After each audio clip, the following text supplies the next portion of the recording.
नहीं मिलेगी। अब अग्रिम जमानत सुप्रीम कोर्ट के आदेश आ चुके हैं, यानी कि एंटीसिपेटरी बेल जो है बंद हो चुकी है। अब सिर्फ कुछ ही केस ऐसे होंगे जिनमें आपको एंटीसिपेटरी बेल मिल सकती है, अदरवाइज अब एंटीसिपेटरी बेल नहीं मिलेगी। अब वो केस है कौन से तो सारी बातें आपको बताते हैं, और ये जजमेंट क्या कहना चाहते हैं इसके बारे में भी आपको बताने वाले हैं। देखिए, अब सिर्फ कुछ केस ऐसे हैं जिनमें आप एंटीसिपेटरी बेल ले सकते हैं, अदरवाइज आपको एंटीसिपेटरी बेल नहीं मिलेगी। अब वो केस कौन से खैर उनका जिक्र तो हम करने वाले हैं। इस चीज का लॉस काफी सारे लोगों को होने वाला है, एडवोकेट को भी होने वाला है, क्योंकि पहले जो एडवोकेट दावे करते थे कि मैं एंटीसिपेटरी बेल दिलवा दूंगा, अब उनकी दुकान भी थोड़ी थोड़ी बंद हो सकती है।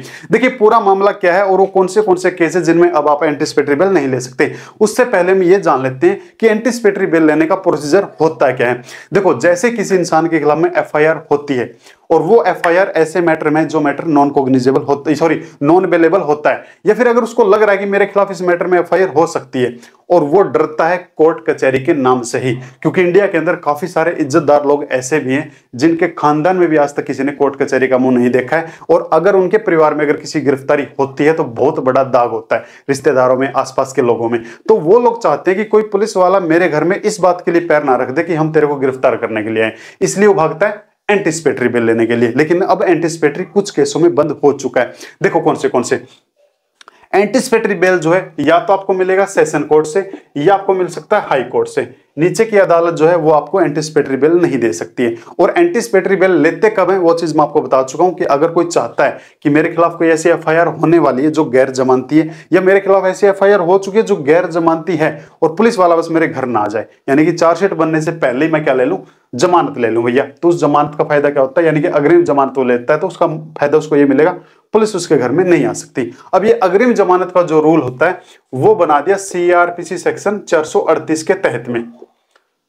438 के तहत में हाई कोर्ट दे सकता है या फिर सुप्रीम कोर्ट दे सकता है। लेकिन हाई कोर्ट या सुप्रीम कोर्ट भी ऐसे जाते नहीं बांटता कि आजा ले जा, आजा ले जा, आजा ले जा। वो भी क्या करता था, अपनी कुछ कंडीशन रखता था। कंडीशन ये रखता था कि पुलिस जो भी आपको शर्तें देगी वो सारी शर्तें आपको माननी पड़ेगी। आप देश छोड़ के नहीं जाओगे, आप जब भी पुलिस हाजिरी की बुलाएगी आप तुरंत जाओगे, पुलिस के इन्वेस्टिगेशन में साथ निभाओगे, कोई सबूत नहीं मिटाओगे, किसी गवाह को कोई लालच या कोई धमकी वगैरह आप कुछ ऐसा नहीं दोगे। तो जो भी कंडीशन थी वो आपको सब फुलफिल करनी पड़ती थी।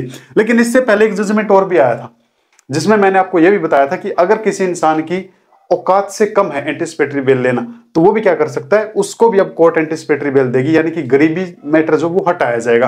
तो इस प्रोसीजर के अकॉर्डिंग क्या मिलती थी, आपको एंटीसिपेटरी बेल मिलती थी। और एंटीसिपेटरी की बेल की जो वैलिडिटी होती थी, अगर आपको पता हो तो वो वैलिडिटी तब तक की होती है जब तक आपकी चार्जशीट, यानी कि उस मैटर की जो चार्जशीट है वो मजिस्ट्रेट कोर्ट के सामने नहीं चल जाती, यानी कि जो रेगुलर कोर्ट में जो मैटर है वहां पे जाने के बाद अगर उस एंटीसिपेटरी बेल को वो अगर कंटिन्यू रखता है तो अच्छी बात है, और चाहेगा तो वो कैंसिल कर सकता है, अपनी अलग से जमानत ले सकता है। तो तब तक लिए एंटीसिपेटरी बेल होती थी। तो एक नॉर्मल जानकारी थी।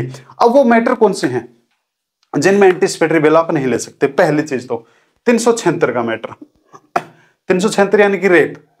अगर कोई रेप का पीड़ित एक्यूज है, माफी चाहूंगा, अगर कोई रेप का एक्यूज है, उसको लगा कि मेरे खिलाफ में एफआईआर हो चुकी है रेप की, चाहे उसकी गर्लफ्रेंड ने करवाई हो या किसी ने भी करवाई हो, उसको लगा कि एफआईआर हो चुकी है या फिर एफआईआर होने वाली है, तो वो भागता था एंटीसिपेटरी बेल लेने के लिए, मेरे को एंटीसिपेटरी बेल दे दो, मेरी गिरफ्तारी ना हो। अब ऐसे व्यक्ति को एंटीसिपेटरी बेल नहीं मिलेगी जी, बंद कर दिया। ऐसे व्यक्तियों के लिए एंटीसिपेटरी बेल का कोई ऑप्शन नहीं है। सेकंड, अगर कोई लड़की छोटी है, 12 साल से कम उम्र की कोई लड़की है, उसका अगर रेप हुआ है और उस कंडीशन में अगर एक्यूज चाहता है कि मेरे को एंटीसिपेटरी बेल मिल जाए, नेवर, नहीं मिलेगा, बंद कर दिया। एंटीसिपेटरी बेल ऐसे केस में भी नहीं मिलेगा। और इस जजमेंट के अकॉर्डिंग जो जजमेंट आई है, अगर कोई व्यक्ति फरार हो जाता है और फरार होने के बाद अगर उसको भगोड़ा घोषित कर दिया है सीआरपीसी सेक्शन 82 के तहत में, और भगोड़ा घोषित होने के बाद अगर वो चाहता है कि मेरे को एंटीसिपेटरी बेल मिल जाए, अब ये जो भगोड़ा है ये चाहे किसी भी मैटर में क्यों ना हो, अगर ये भगोड़ा हो जाता है, देखो मान के चलो किसी के खिलाफ में दहेज का केस हुआ है, उसके वो नाम का वारंट निकाल दिया कोर्ट ने वारंट निकालने के बाद भी वो बंदा कोर्ट में हाजिर नहीं हो रहा, भाग गया। किसी का चेक बाउंस का केस है, चेक बाउंस का केस होने के बाद कोर्ट ने उसके खिलाफ में वारंट निकाल दिया, वो भाग गया। या कोई और केस है, कोई चोरी चकारी, कोई भी केस हो, कोई भी केस, अगर उसके नाम की 82 निकल चुकी है ना एक बार, उसके बाद वो एंटीसिपेटरी बेल का हकदार नहीं होगा। ये लैंडमार्क जजमेंट बोलता है सुप्रीम कोर्ट का। अब वो केस चाहे आपका चोरी का हो, चाहे आपका दहेज का केस हो, चाहे कोई क्या बोलते हैं चेक बाउंस का केस हो, चाहे कोई मार पिटाई का केस हो, अगर कोर्ट ने उसको 82 कर दिया, भगोड़ा घोषित कर दिया है, चाहे वो कोई भी केस आपका हो। तो भगोड़ा घोषित होने के बाद अब उसके पास में एंटीसिपेटरी बेल का कोई ऑप्शन नहीं है, एंटीसिपेटरी ऐसे व्यक्ति को नहीं मिलेगी जी। काफी सारे लोग चेक बाउंस के केस में भगोड़े हो जाते हैं, हाजिर नहीं होते हैं, कोर्ट उसको 82 के तहत में भगोड़ा घोषित कर देती है, फिर भागता है कि मेरी एंटीसिपेटरी बेल मिल जाए, नहीं मिलेगी, नहीं मिलेगी। ठीक है, मार पिटाई का अगर कोई केस है, किडनैपिंग का अगर कोई केस है, अपहरण का अगर कोई केस है, ऐसे केस में नहीं मिले। कब? भगोड़ा होने के बाद में।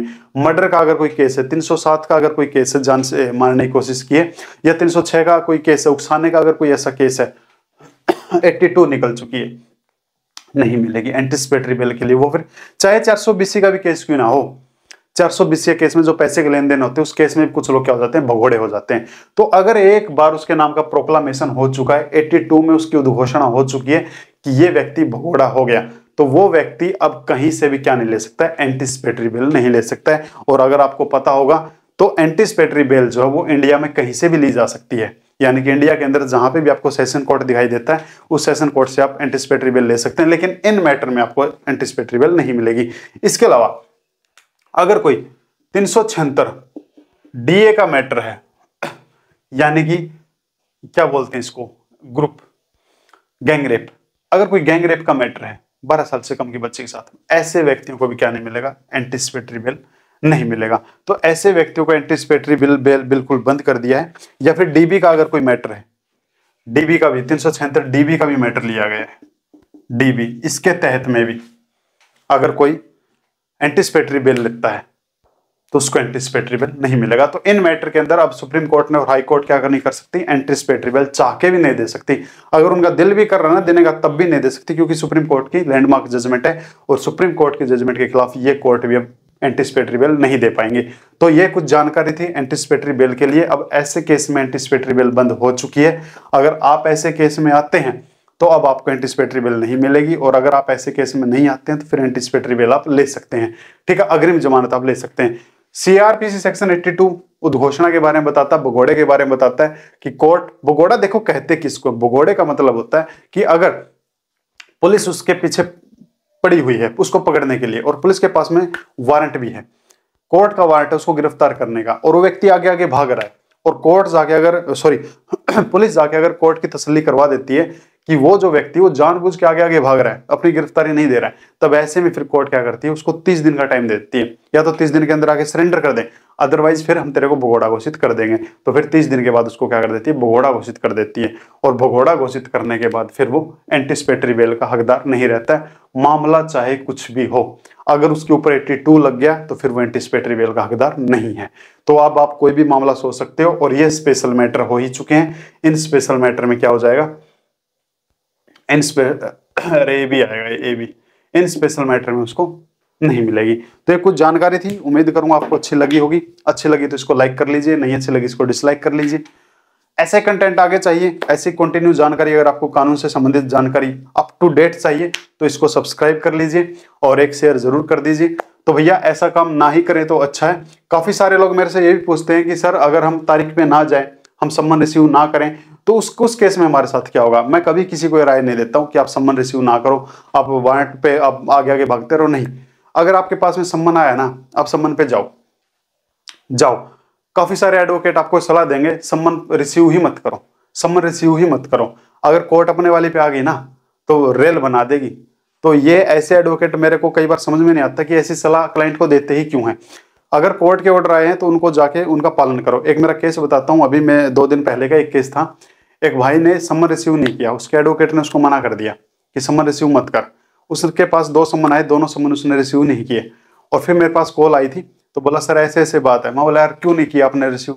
बोला जी एडवोकेट ने मना किया था। तो फिर जब उसकी वो डिटेल देखी तो कोर्ट ने उस पर उसकी गैर हाजिरी लगा के और ऑर्डर कर रखे थे, डिक्री कर रखी थी सामने वाली पार्टी के नाम पे। मैं बोला अब लोकल लो बात। बोला जी ऐसा भी हो सकता है, ऐसा हो गया, होता नहीं है, हो गया। तो काफी सारे केस ऐसे हैं जिनमें अगर आप नहीं जाते हैं तो कोर्ट एक तरफा फैसला भी ले सकती है। तो ये चीज हमेशा ध्यान में रखें और एडवोकेट से पूछ लें कि अगर हम सम्मन ना रिसीव करेंगे तो हमारे साथ हो क्या सकता है, ये भी तो हमको बताओ ना। अगर आप नहीं जाते हो तो एक तरफा फैसला लेने की पावर भी है कोर्ट के पास में, वो एक तरफा फैसला ले लेगी, आपकी जिंदगी घर बैठे झंड कर देगी। फिर आपको गिरफ्तार करने के लिए गिरफ्तार वारंट जारी कर देगी, और जैसे गिरफ्तार वारंट जारी होगा आप आगे आगे भागोगे। आगे आगे भागते ही भगोड़ा घोषित कर देगी और भगोड़ा घोषित करते ही 83 में, इसी के साथ 83 में सारी प्रॉपर्टी को जब्त कर लेगी और एंटीसिपेटरी बेल से आपको, ऐसा काम ना करें तो अच्छा है। तो उम्मीद करूंगा भाई ये कंटेंट आपको अच्छा लगा होगा, ये जानकारी आपको अच्छी लगी होगी। मेरे से अगर संपर्क करना तो डिस्क्रिप्शन में आपको मेरे लिंक मिल जाएंगे, वहां से आप मेरे से संपर्क कर सकते हैं। इंस्टाग्राम की आईडी मिल जाएगी, फोन नंबर मिल जाएगा और व्हाट्सएप चैट भी आपको मिल जाएगी। तो थैंक यू माय डियर।